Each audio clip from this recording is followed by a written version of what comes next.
Hi, everyone. I'm Lori Cutts. I head up agency partnerships here at Everflow. Thanks so much for joining our fireside chat today. We'll be diving into a topic that's crucial for a lot of brands, especially this time of year in Q4, and also as you're looking to plan ahead for next year. I'm thrilled to have Monica Niblack here from LQ Digital. She's going to talk about all the strategies behind creating an effective omnichannel marketing solution for your brand. We're really excited to dive into this topic. And just to get started, Monica, it'd be great if you could introduce yourself, give us an overview of the LQ Digital, talk a little bit about how you got your start in the industry, and share what you're most focused on right now. Sure, absolutely. Thanks, Lori. I'm happy to be here. So as general manager of agency services at LQ, I lead teams of seasoned digital marketing experts across all core acquisition channels. We really think of ourselves as a growth team, right? So we partner with our clients to help them drive profitable customer acquisition and find those customers who are going to stay longer, drive higher LTV, and really get the best value for our clients. Because frankly, not all customers are created equal. And I think this kind of ties a little bit into how I got started in the industry. I did not expect to go into marketing. I actually studied economics at UC Berkeley, but happened to graduate right during the Great Recession as everyone I knew was getting fired from their banking jobs. And suddenly there weren't any jobs existing, but there was this thing called digital marketing really starting to explode. And I kind of fell into it. But the reason I like that story so much is it's fascinating to me to this day how much economics and marketing can really tie together. And that's one of the key beliefs that we have here at LQ Digital, is that really we think about it like the digital economist, and how do you use these business and economic thought principles to get the best outcomes in digital marketing. And I think that's really key as we dive into cross-channel marketing and what that means. Okay, so last question I think you asked me was, what am I most focused on right now, right? Yes, that's it. All kinds of things, but that's a good question. I think what we're really focused on right now is how do we help our clients leverage their data and the right kind of market third-party data to unlock upsized growth. So as we think about 2025 and where the industry is going, we've always been very deeply integrated in our clients' data and their backend data to help them drive value. But we see this becoming more and more important in the AI world, where that's a huge and sometimes one of your big, unique competitive advantages. So we're continuing to leverage kind of this DNA to really build out our next level of reporting for our clients to help them think out questions like, is my funnel performance up to par? What are the key market dynamics I should be considering? What am I missing in my go-to-market strategy? How do I allocate for the best incrementality? And just continuing to help kind of evolve our strategy so that our teams can use it across all the channels they're managing to get the best results for our clients. Yeah, that makes so much sense. It feels like data is the key to a successful omni-channel strategy. One of the questions that we've gotten a lot here at Everflow, and something that would be great to get your insight on, is what are some of the challenges that you see some of the clients and brands that you work with when they try to deliver a seamless omni-channel experience? I think right there is one of the challenges, which is channel, right? So when you're thinking as a marketer, a lot of times you're thinking about other channels, which I do. But at the end of the day, as consumers, we don't really care what channel we're in, right? We're thinking out customers. We're thinking out what is our need. And so that, I think, can create a big problem when brands are organized to have channel A manager, channel B manager, channel C manager, because you start to get a very disparate customer experience. We like to say here at LQ that it's segments, not channels, that matter, right? Because as a consumer, if I'm looking either as a personal buyer or a B2B buyer, I don't really care if I'm in Google, I'm on a coupon site, I'm on a social network, right? What I'm thinking about are my needs and my challenge, my problems. And so that's what we think really matters when you approach a strategy. You want to make sure that you think not just at the channel, but who are the customer segments you're trying to go after? And therefore, what is a cohesive strategy that you can have that can go across all channels? Yeah, it definitely sounds like not operating a silo can be a big advantage, and just focusing on the customer journey. And they're not like thinking about, oh, I saw the brand on paid search and then saw them on Facebook. or something like Absolutely. a publisher site. So it definitely seems like focusing on the customer and not operating in silos can be a big advantage for a lot of brands. Yeah, because you end up with an experience that just feels really disjointed if you're not careful. That makes so much sense. So you mentioned data a lot in your introduction, and what are some of the data? Just playing such a big role now with a lot of marketing programs. How can brands use data to create smarter budget investments for their digital marketing? Sure. When we think about kind of budget investments, we think about it kind of like we would a finance portfolio, right? It's really about how do you best allocate your dollars to get the best returns, which seems really simple, but there's a lot to unpack in that, right?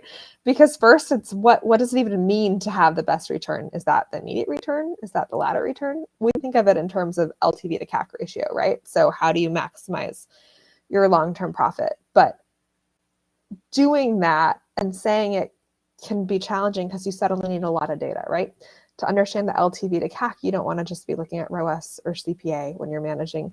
You want to be thinking at kind of what are the differences in your customer segments, what's going to get them to retain and stick, and therefore really being able to look at how you put your dollars across channels that gets that long-term value for you. And that means thinking holistically as well as about incrementality of each channel.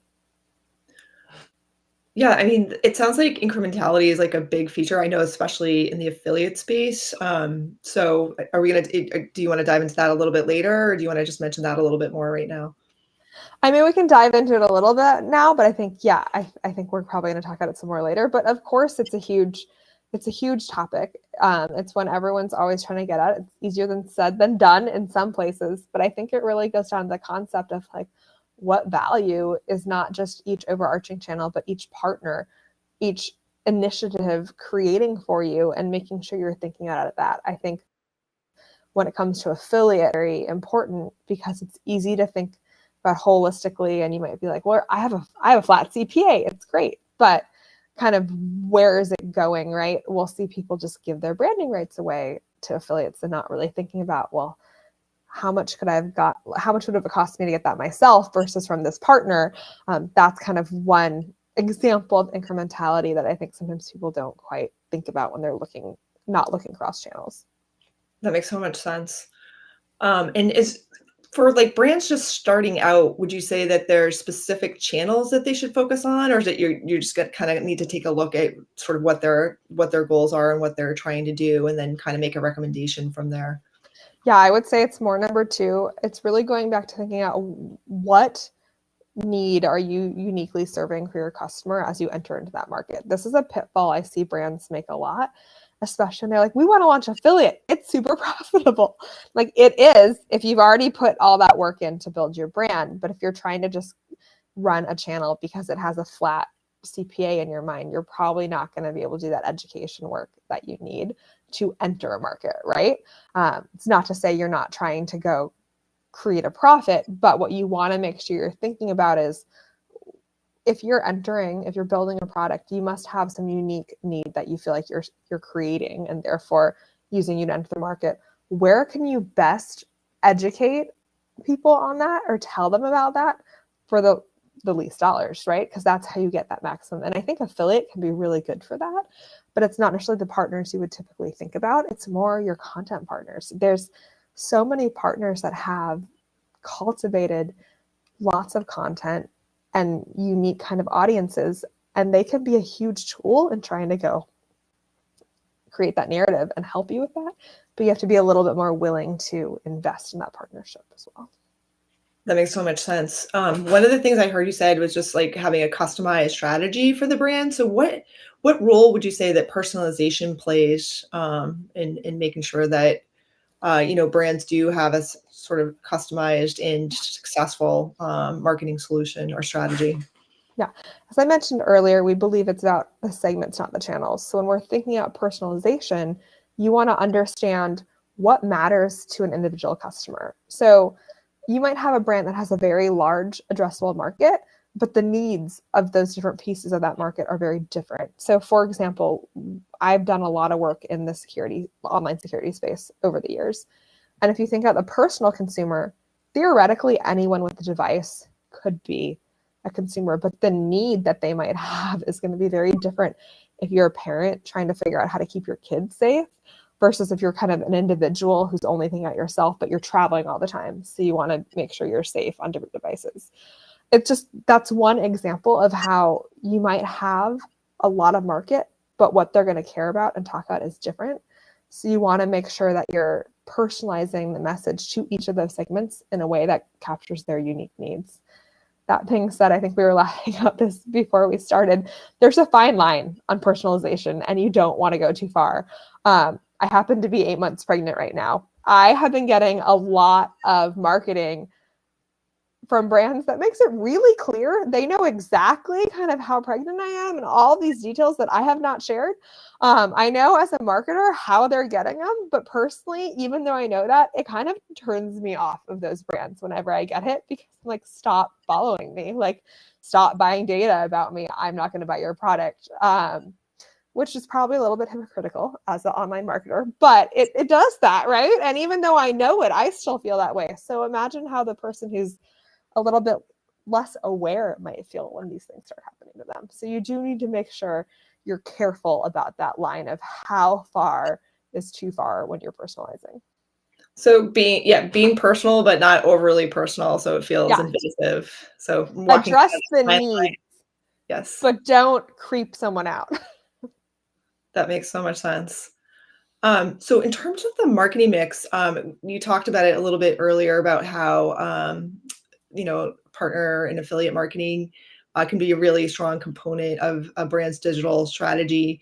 How do you go about sort of integrating a partner or an affiliate marketing into a brand's overall strategy? What are some of your recommendations on doing that? Yeah, well, I think affiliates is a really strong tool that sometimes people don't leverage to their full advantage. And why that is essentially affiliate is a representation of the entire digital ecosystem, right? It can be anything and kind of everything you want it to be, because a lot of people are willing to partner, and this might not be traditional partnerships. But the challenge that we see a lot of times is people are thinking of it as just kind of traditional, just down funnel, and therefore they're losing some of their abilities of how to think broader. And we see this kind of come across in different ways. It might mean that people are really forcing affiliate to have a higher return than other parts of the market, when in reality, you might be able to go work with, say, kind of a content publisher or someone who has first party email and get to drive awareness at a much better return than, say, broad display. Or there might be a way to kind of use affiliate to help take market share and grow where you would usually see SEO or something doing that. And I'll give you an example that we did for a client there. We have a client who is very big in the market, but they're not nowhere near the size of kind of the number one and number two in that market. And those two brands have invested an immense amount of dollars into content and unique content. And that has resulted in huge SEO value for them over the years. We knew working with this client, they would never be able to capture that on their own. The cost to do that would just be immense. But there are a lot of affiliate partners who have done that already, right? Who are large content publishers. So by partnering with these publishers and really getting a very clear thematic approach, we were able to start taking that share, but in a much more effective way than if the brand itself had tried to go do that. And so this is, I think, an example of how affiliate can be so much more than just kind of your bottom funnel strategy, but you have to push yourself to think kind of broader and leverage that in more unique ways. So taking just like a really holistic approach to affiliate marketing and looking at it as a way, and not only just to drive immediate sales, but also for greater market share through, better search results and SEO opportunities. Yeah, really effective strategy for a lot of brands. Yeah, absolutely. Just how do you use it to most effectively achieve all of your goals? Because really there are partners through every part of the funnel with big, unique audiences. Makes so much sense. So as you kind of look at, a brand's marketing strategy, what are some key metrics that you kind of talked about it a little bit earlier, but can you just take us through like what you would look at to measure success for a brand's digital strategy? Sure, of course. I mean, as an economist and kind of with our DNA as performance marketers, our favorite is LTV to CAC. That's way easier said than done. There's a lot that goes into it, but that's kind of where we're trying to think when we're thinking about performance marketing and the true acquisition channels.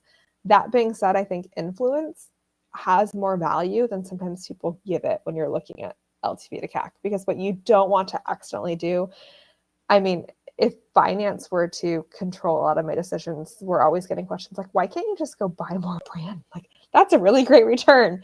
We're like, yeah, it is, but it's tapped out and there's no more there unless you actually want to keep building that brand and you don't like that return.